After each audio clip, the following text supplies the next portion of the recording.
Hello learners, welcome to our YouTube channel. आज के इस वीडियो लेक्चर में हम डिस्कस करेंगे पार्ट्स ऑफ सेंटेंस, वाक्य के भाग। और हाँ, इस वीडियो लेक्चर को पूरा एंड तक देखिए ताकि आपका कोई भी डाउट्स या कंफ्यूजन ना रहे। So let's switch into the board and get started. Parts of sentence, वाक्य के भाग। बेसिकली किसी भी इंग्लिश सेंटेंस में 3 पार्ट्स होते हैं: सब्जेक्ट, वर्ब, ऑब्जेक्ट या complement.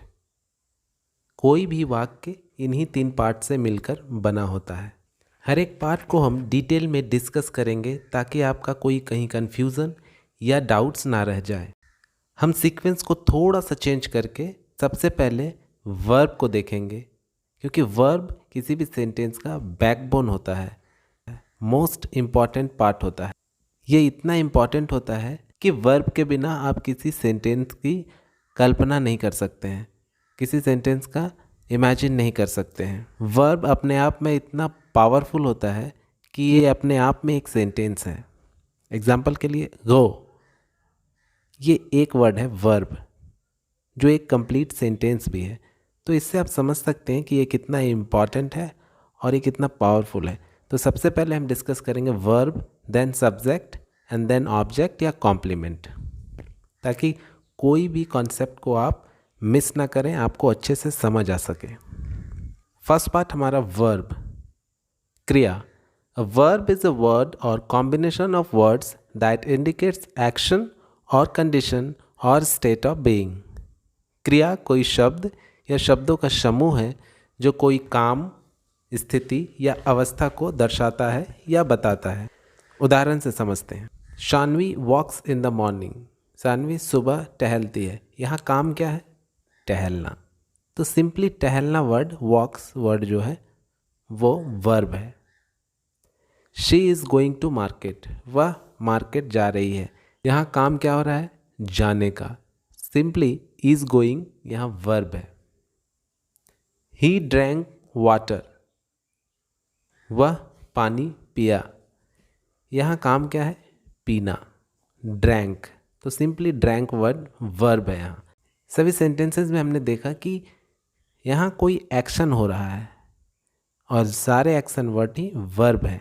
Next examples, I am thinking to invest, मैं निवेश के बारे में सोच रहा हूँ। यहाँ आप देखेंगे कि कोई काम हो नहीं रहा है, बल्कि किसी काम की स्थिति को बताया जा रहा है कि मैं सोच रहा हूँ। तो एम थिंकिंग जो है वो यहाँ वर्ब है, कॉम्बिनेशन ऑफ वर्ड्स। मैंने बताया था डेफिनेशन में आपको कि वर्ब एक वर्ड भी हो सकता है और ग्रुप ऑफ वर्ड्स भी हो सकता है। तो यहाँ ये ग्रुप ऑफ वर्ड्स है, एम प्लस थिंकिंग। एम यहाँ हेल्पिंग वर्ब है और थिंकिंग मेन वर्ब है। वर्ब के बारे में हम आने वाले सेपरेट वीडियो में डिटेल से डिस्कस करेंगे। यू आर लूजिंग वेट, तुम्हारा वजन कम हो रहा है। यहाँ भी हम देखते हैं कोई एक्शन नहीं हो रहा है, कोई काम नहीं हो रहा है, बल्कि किसी काम की स्थिति के बारे में हमें बताया जा रहा है कि तुम्हारा वजन जो है वो कम हो रहा है। इसलिए आर लूजिंग जो वर्ड है यहाँ पे, कॉम्बिनेशन ऑफ वर्ड्स, यही वर्ब है। ये दोनों सेंटेंसेस में हमने देखा कि किसी कंडीशन को बताया जा रहा है। और कुछ एग्जांपल्स देखते हैं। दे आर टीचर्स, वे लोग शिक्षक हैं। यहाँ कोई काम नहीं हो रहा है, किसी कंडीशन के बारे में बात नहीं हो रही है, बल्कि यहाँ किसी अवस्था के बारे में हो रही है कि वे लोग शिक्षक हैं। शिक्षक थे नहीं, शिक्षक बनेंगे नहीं, बल्कि हैं। ये अभी की अवस्था के बारे में बताया जा रहा है। तो यहाँ आर वर्ड जो है वो वर्ब वर्ड है।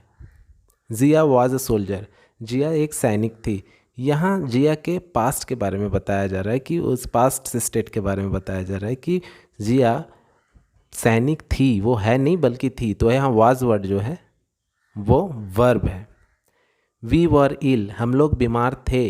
यहाँ भी हमारा अवस्था के बारे में बताया जा रहा है कि हम लोग बीमार अभी हैं नहीं बल्कि थे। तो वर वर्ड जो है वो वर्ब वर्ड है। My father will be a hero, मेरे पिताजी हीरो बनेंगे। यहाँ देखिए अवस्था आने वाले भविष्य के बारे में बताया जा रहा है कि बनेंगे, विल बी। यहाँ विल बी वर्ड जो है वो वर्ब है। तो अवस्था किसको बोलते हैं? थे, हैं या होंगे, यही सब अवस्था है। हमारा नेक्स्ट पार्ट है सब्जेक्ट, कर्ता। कर्ता मीन्स करने वाला, doer of an action. A subject is a person or thing that does something in a sentence or being described. कर्ता कोई व्यक्ति या वस्तु होता है जो वाक्य में कुछ करता है या जिसके बारे में कुछ कहा जाता है या बताया जाता है। यहाँ आप दो बातों को अच्छे से समझें कि कोई भी सेंटेंस में सब्जेक्ट वही होगा जो कुछ करता दिखाई देता हो, हमें कुछ कर रहा हो सेंटेंस में, या फिर जिसके बारे में कुछ बताया जाता हो। ये दो कंडीशंस हैं सब्जेक्ट को ढूंढने का किसी सेंटेंस में। Aarsi plays ludo, Aarsi ludo खेलती है।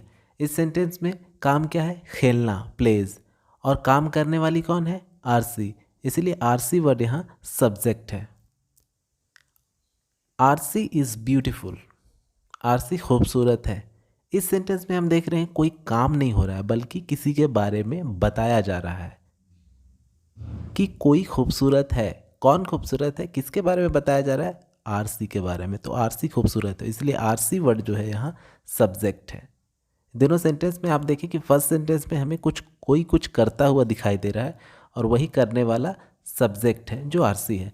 दूसरे सेंटेंस में सेम सब्जेक्ट है लेकिन कुछ कर नहीं रही है बल्कि आरसी के बारे में कुछ बताया जा रहा है कि वो खूबसूरत है। इसीलिए दोनों सेंटेंसेस में एक में करने वाली आरसी है इसीलिए वो सब्जेक्ट है, और एक में आरसी के बारे में बताया जा रहा है जो कि एक सब्जेक्ट है।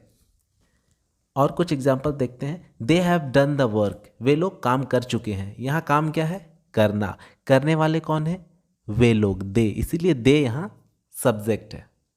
आई रिस्पेक्ट माई टीचर्स, मैं अपने शिक्षकों का आदर करता हूँ। यहाँ काम क्या है? आदर करना। करने वाले कौन है? मैं, आई, इसीलिए आई वर्ड यहाँ सब्जेक्ट है। दे आर वर्कर्स, वे लोग श्रमिक हैं। यहाँ पे कोई काम नहीं हो रहा है बल्कि किसी के बारे में बताया जा रहा है कि वे लोग श्रमिक हैं। श्रमिक कौन है? वे लोग, दे, तो यहाँ दे वर्ड सब्जेक्ट है। आई एम ए स्टूडेंट, मैं एक विद्यार्थी हूँ। यहाँ भी किसी के बारे में बताया जा रहा है, किसी के बारे में कहा जा रहा है कि स्टूडेंट कौन है? मैं, आई, इसलिए आई पर्टिकुलर वर्ड सब्जेक्ट है। मैं उम्मीद करता हूँ आप चीज़ों को समझ पा रहे होंगे। हमारा नेक्स्ट पार्ट है ऑब्जेक्ट, कर्म या कारक। An object is a noun, pronoun or noun phrase on which a verb performs an action. कर्म कोई संज्ञा, सर्वनाम या नाउन फ्रेज होता है जिस पर क्रिया का प्रभाव पड़ता है। साधारण भाषा में आप ये समझें कि जिस शब्द पर क्रिया का प्रभाव पड़े, उसका इम्पैक्ट पड़े या जिस पर काम होता हुआ दिखाई दे, वही शब्द ऑब्जेक्ट कहलाता है, कर्म कहलाता है। किसी भी सेंटेंस में ऑब्जेक्ट है या नहीं है, इसे पता करने का सबसे आसान तरीका है उस सेंटेंस का वर्ब को ढूंढेंगे। हम लोग पहले वर्ब को सर्च कर लेंगे। वर्ब देखने के बाद हम उससे दो क्वेश्चन वर्ड करेंगे, दो सवाल करेंगे, व्हाट और हुम से। अगर ये दोनों क्वेश्चन वर्ड का आंसर हमें मिलता है तो समझिए उस सेंटेंस में ऑब्जेक्ट है, और अगर इन दो क्वेश्चन वर्ड्स का आंसर हमें नहीं मिलता है तो समझिए उस सेंटेंस में ऑब्जेक्ट नहीं है। कुछ उदाहरण से समझते हैं। Aryan writes a letter, Aryan एक खत लिखता है। इस सेंटेंस में वर्ब क्या है? लिखना, राइट्स। अब हम सवाल करेंगे व्हाट या होम से, तो क्या लिखता है? लेटर, खत। तो ये लेटर वर्ड जो है वही ऑब्जेक्ट है। Arnav has finished his work, Arnav अपना काम पूरा कर चुका है। यहाँ वर्ब क्या है? पूरा करना, फिनिश। क्या पूरा कर चुका है? हिज वर्क, अपना काम। तो काम वर्ड जो है ये ऑब्जेक्ट है हमारा। ही टीचेस अस, वे हमें पढ़ाते हैं। यहाँ पे काम क्या है? पढ़ाना। किसे पढ़ाते हैं? होम का इस्तेमाल करेंगे, व्हाट का नहीं, होम का। मैं बता दूं, व्हाट और होम में से जो सुटेबल होगा उसी क्वेश्चन वर्ड को हम लोग पिक करेंगे ऑब्जेक्ट ढूंढने के लिए। तो home does he teach us, किसे पढ़ाते हैं? अस, हम लोगों को। तो हम लोग जो है यहाँ ऑब्जेक्ट है। दे बिल्ड हाउसेस, वे लोग घर बनाते हैं। वर्ब क्या है यहाँ? बिल्ड, बनाना। क्या बनाते हैं? व्हाट? हाउसेस, इसलिए हाउसेस यहाँ ऑब्जेक्ट है। कभी कभी किसी सेंटेंस में दो ऑब्जेक्ट्स या दो से अधिक ऑब्जेक्ट्स भी पाए जाते हैं, और इस कंडीशन में एक ऑब्जेक्ट डायरेक्ट ऑब्जेक्ट होता है और दूसरा ऑब्जेक्ट इनडायरेक्ट ऑब्जेक्ट होता है।